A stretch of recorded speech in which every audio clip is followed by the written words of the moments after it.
Den første model her viser, hvordan processen ved fotosyntesen den ligesom foregår.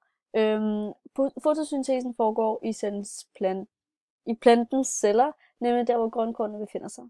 Rødderne optager H2O, altså vand, dernæst optager planten CO2, kuldioxid, og sidst skal planten bruge sollys for ligesom at sådan færdiggøre den her proces.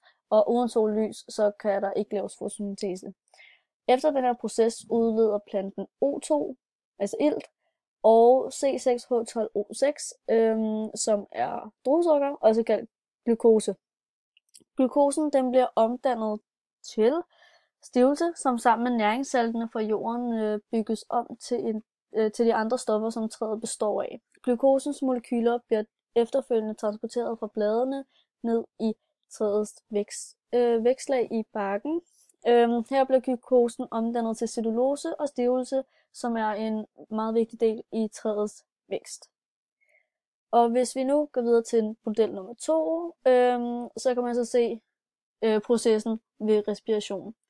Fotosyntesen det er kun noget primære producenter laver, altså planter, mens respiration er noget både primære og sekundære producenter laver hele tiden.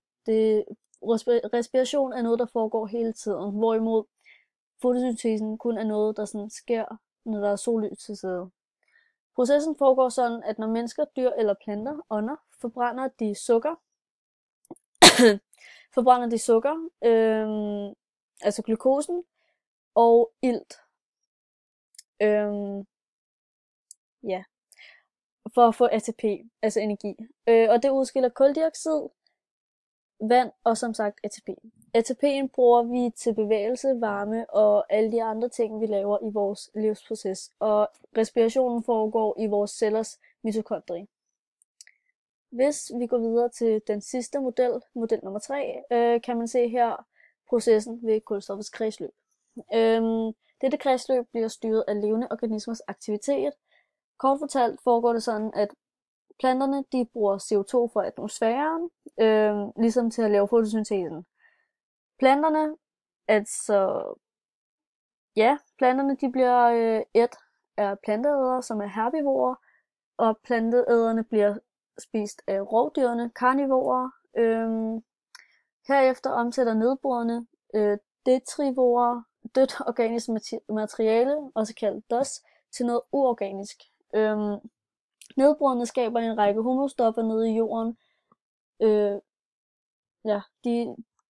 De skaber en række humustoffer. Nede i jorden findes der fossile stoffer, og det er noget, der fandtes for mange år siden. Og det kan være gas, olie, kul osv. Og de udleder så CO2 tilbage i atmosfæren, som I så kan se her med pil nummer 10, og sådan kører det ellers bare rundt, og det er ligesom derfor, det kaldes et kredsløb.